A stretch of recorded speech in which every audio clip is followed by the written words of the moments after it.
Tuairisc de scéalta na Seachtaine ar Tuairisc, Seachtaine inar Harry líon na marú in Gaza, breis agus 1,000 duine, 4,000 go léi poiste san ardú. Dúirt Antonio Guterres, ardúnaí na Náisiúntaithe an Seachtain seo, go léiríonn líon na marú in Gaza, ghfuil rudigan ionta mícheart fan 40 míleata atá ag Israel.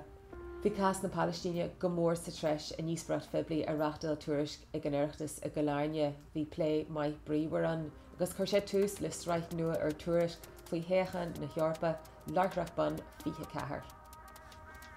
Tá breis muoinú stáit de ar áisiúthirí na Gaeilge leis an teanga a choinneáil beo sin túram choiste oireachtais na Gaeilge agus tuairiscáil nua fosaithe acu ar an ábhar. I dúrascáil eile a fáisiú an Seachtain seo chomh maith deantar cuirsís ar an dóid tá géirí le tíortha atá géirí teata seas an Aontas Orfach. Deir an INTO gur cheart na lúntais a ddíchtí le muinteoirí i Scáil na Gaeilge a Tuairisc.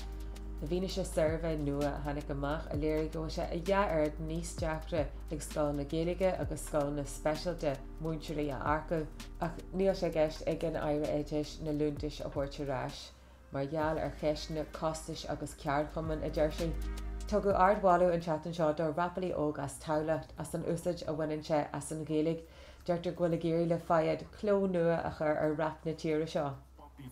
Agus bhí na gealan thuí le feiceáil in Ghealtacht Chonamara an Seachtain seo, bhí óan ó fathirte a mhuile na cheamara agus tá rinste na picture sin le feiceáil ar an saoil. Tá chaill ar Tuairisc.